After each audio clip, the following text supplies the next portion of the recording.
I'm going to introduce these great brothers and sisters as we move along. The first person that we're going to bring forward is a lawyer. We have to understand the laws of the land when we want to invest in any place in the world. We have to understand the law. So I met this brother, and when I first met him, I said, "Brother, we have a conference coming. You're a lawyer. I want you to come and talk to the people that's coming." And he didn't hesitate.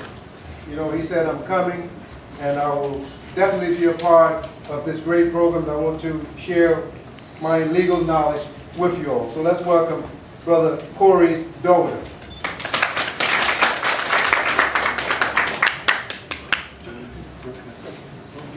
Yeah, go ahead. Good evening, everyone. Good evening. It's a huge privilege to stand here as a Ghanaian and see the energy and enthusiasm for our humble country. Thank you so much for making this journey, repeatedly, some of you, and bringing your love and enthusiasm to the wonderful Ghana. This is really special, and I'm really grateful to David for having this opportunity to talk to you.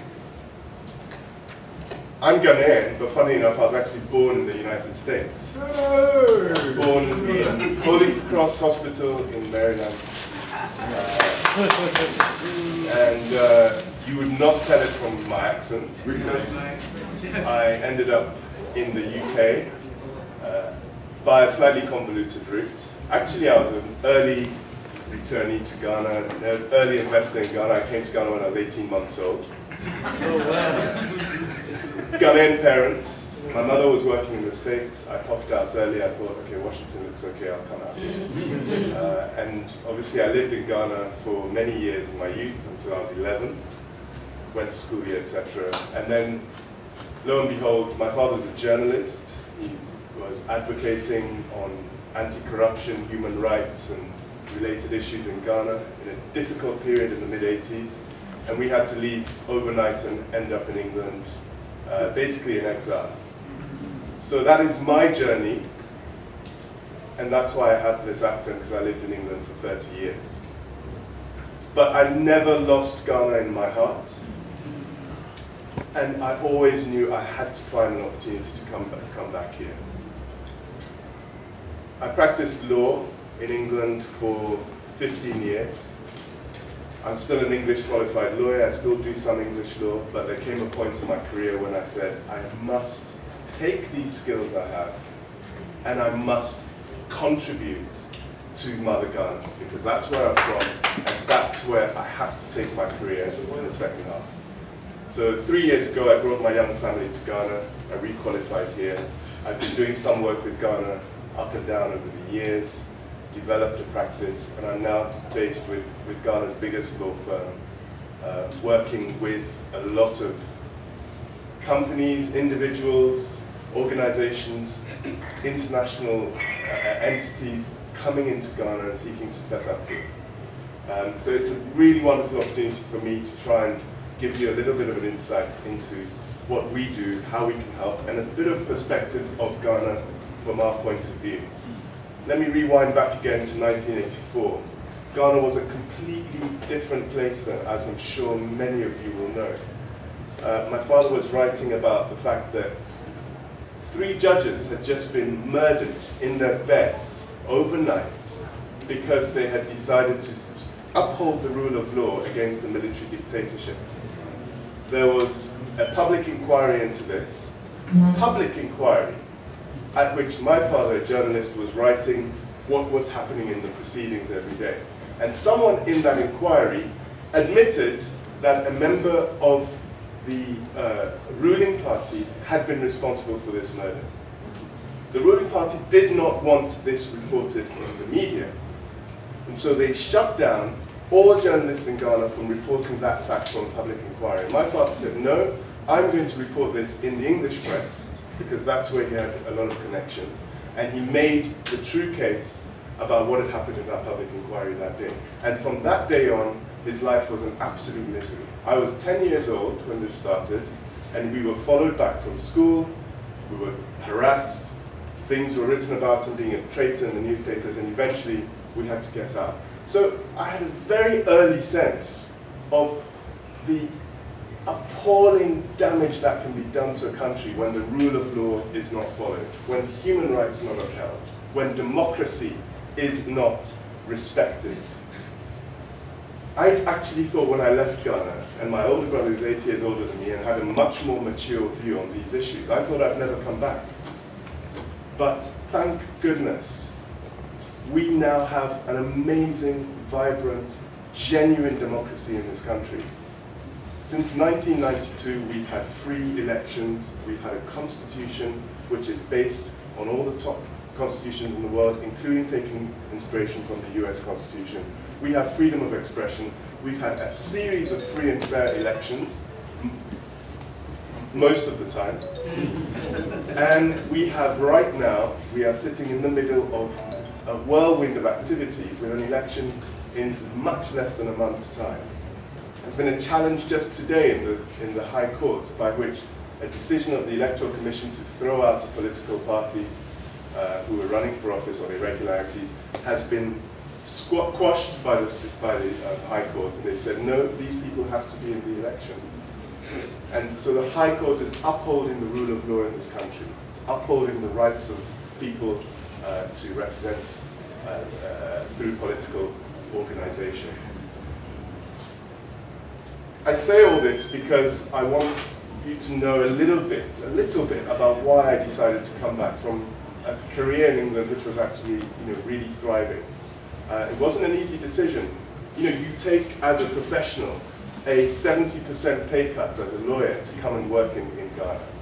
But there is so much potential here. There is so much happening.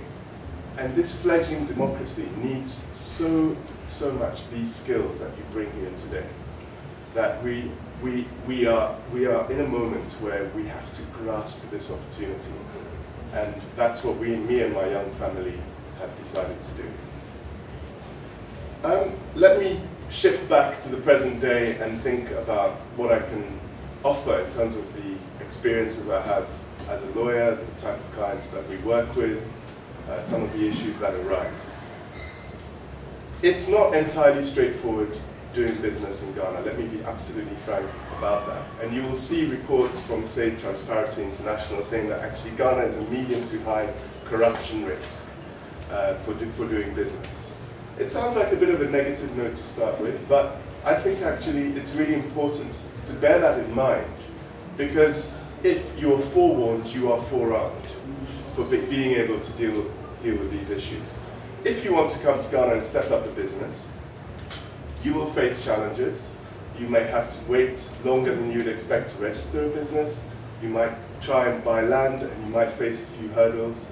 But ultimately, if you have tenacity, if you have integrity, and if you're willing to invest not just money, but time and energy and prepare, you most certainly can succeed here and do incredibly well. A personal story about buying land. I've invested in the northern region of Ghana, a few acres into some plantation land for cassava farming. With a very small chieftaincy, most land in Ghana is actually owned by families and chiefs, i.e. the royal family of the area will own the land.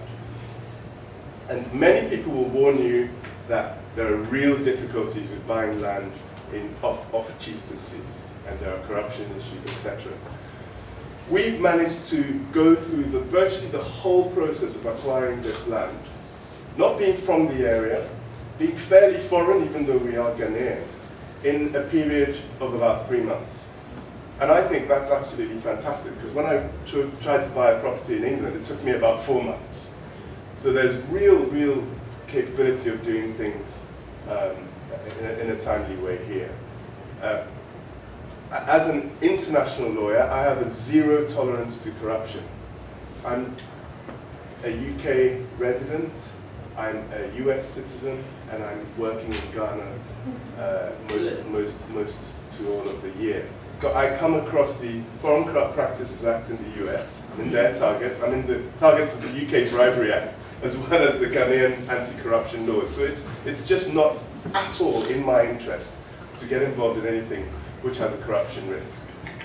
And thankfully, I can tell you that in dealing with this particular personal transaction, I've had no issues whatsoever with corruption.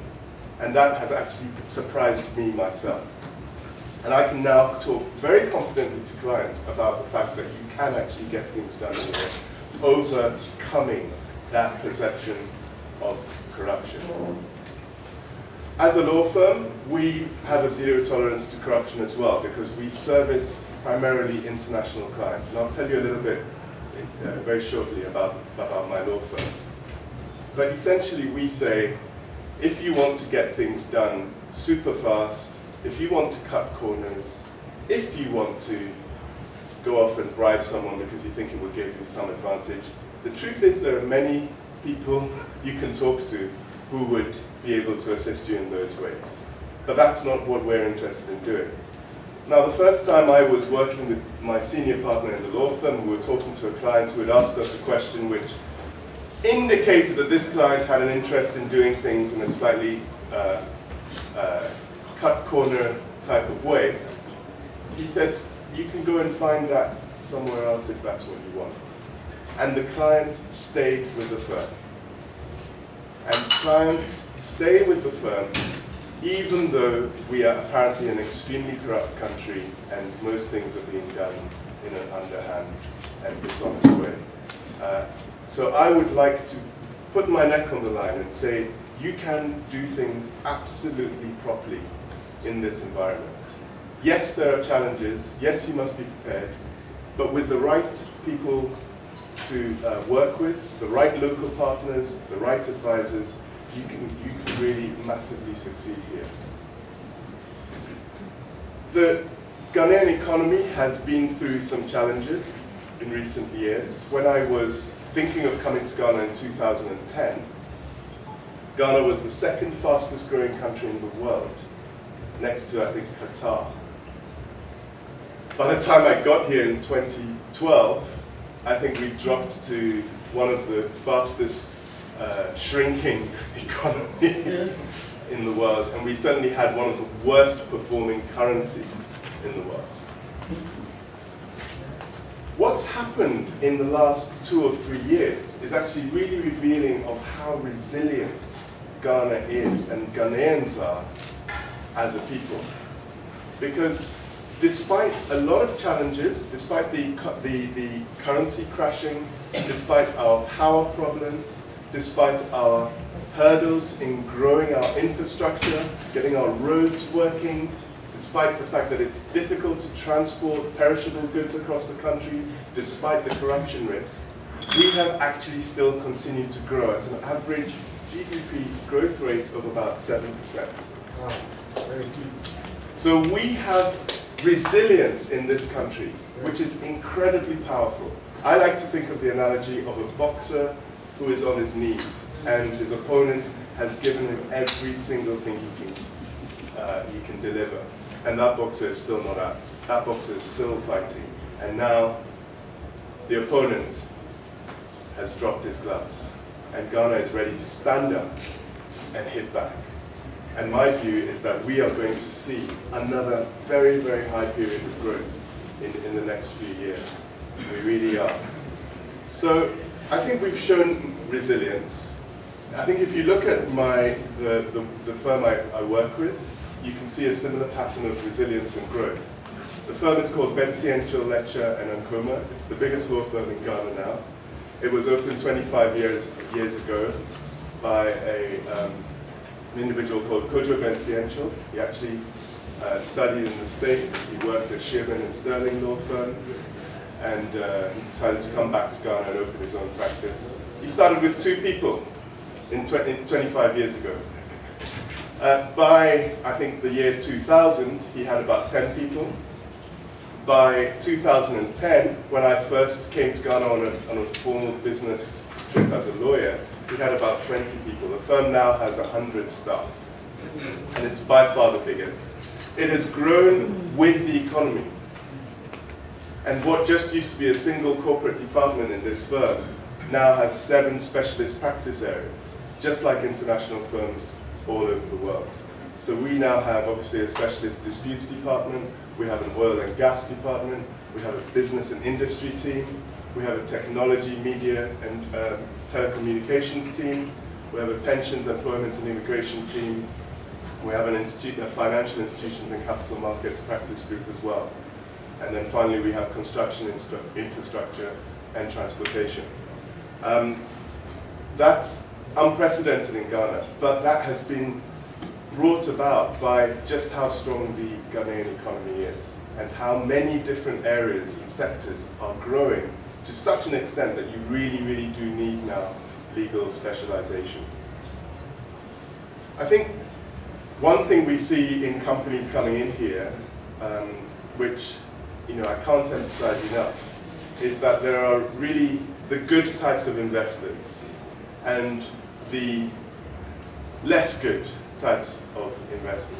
There are those who come in with money and influence, perhaps political connections, and they're coming in for one thing and one thing only. They're coming in to take out as much as they possibly can, and probably as quickly as they possibly can. We see those types of clients.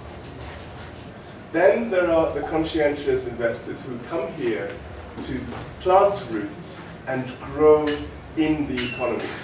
And they are here for the long term. Those are the real diamond investors. Those are the ones who you really want to help as much as you can. And they really do very starkly fall into those 2 categories. My sense is that those who are here for the quick buck, to get in, make a bit of money and get back out, will either make that quick buck or they'll flounder very quickly. And their success or failure will go with their political connections, etc. Fine, you take that risk, you go the way you want to go. But those who are real tenacious long-term investors, you see them here year after year after year. And we have companies in Ghana which have been here as foreign investors for hundreds of years. A company like PZ Cousins, which is one of my clients, has been in Ghana almost 200 years in some shape or form. This is an FMCG company. They produce imperial leather soap, they produce soap powders, they produce various things out of palm extract. This is a company which has grown and transformed with Ghana in order to service the Ghanaian economy. Another company like that is Guinness. Guinness is a classic example of what was traditionally, or has always been thought of as an Irish company, but has actually become owned by Ghanaian and Nigerian culture. It's seen as a homegrown product. Guinness is one of the most popular drinks in Ghana, and that's because the company has really imbibed the Ghanaian culture and indeed the Nigerian. I've actually worked with Guinness for some time in their operations in Nigeria. These are the real deep, committed investors. I think from hearing some of the things you're interested in, some of the things that you are bringing to Ghana, it's really important to say that there's a huge appetite, not just for the monetary investors, but people who are here to invest spirit, people who are here to invest love, and people who are here to invest their skills into Ghana as well. We have a huge opportunity to partner and work together. Ghanaians, Americans, Americans coming home, Black Americans, Black Africans coming back to the motherland, to develop not just financial or material wealth, but other types of equally and even more powerful wealth as well. There's a huge need for the skills of a specialist attorney, a criminal attorney who does a particular type of advocacy, which you don't have much experience of here, or an industrial or medical practitioner who has a type of therapy which we're not yet seeing here, or someone in the food or drink industry who is bringing a new type of health product, or someone who's bringing some kind of holistic therapy, health and wellness, or nutrition. There's just so much opportunity here to bring in skills as well as to invest financially. I think, thinking of rounding up, what I can certainly say about our firm, which I hope would be of interest to you, is because we see a huge number of different companies working in the market, we are able to identify potential partners for those of you who are looking for a local partner to do what it is that you do. And very often we are talking to colleagues abroad and saying, here's a very fast-growing company, it's in this sector, I know that's what you do. Do you have anyone who might be interested in investing or in teaming up? We're very happy to have those conversations. Ghana has an interesting structure for foreign participation. It's worth bearing in mind that to own a foreign company in Ghana, fully foreign-owned company in Ghana, will come with some significant financial hurdles. So you'd have to invest potentially up to $1 million into a company in Ghana in order to have it as a foreign-owned company. So that makes it very valuable to team up in a joint venture or similar type arrangement with a local company or a local individual. And we work constantly with people to bring together these types of partnership in a way that means that you don't have to find $1 million or $500,000 and put them in a bank somewhere. There are ways that you can work with local partners in order to deal with those types of issues. I think maybe someone from the GIPC, the Ghana Investment Promotion Center, might be able to say a few more words about that. I think what I'll do is probably round up there and just say, we're really open to talking to you about your ideas, assisting how we can, as I say, with teaming up, looking at particular legal issues that may arise. We have a common law-based, English law-based legal system. As an English lawyer, it's extremely easy for me to practice in Ghana. There are differences. Ghana became independent of England in 1957, and the English law which it's had used since then, up until then, diverged from 1957, and it took its own path. And now we take inspiration from the US, India, South Africa. We take inspiration from laws all over the world. But that's actually very similar to the US legal system as well, which was originally also based on the English system. So we have a really solid rule of law. We have court systems that actually work. They can be slow. There are issues with corruption, but the court system can work. Arbitration is coming in here. So alternative dispute resolution is becoming a real thing. And as I say, from personal experience and actually looking at a lot of the clients that we deal with, if you want to buy land here, it is something that you can do with the right advice, with the right due diligence. You can do it very smoothly indeed. So I think this is a hugely exciting time to be in Ghana. And if there's any way that we can help you to fulfill your dreams here, please let us do so. Thank you very much.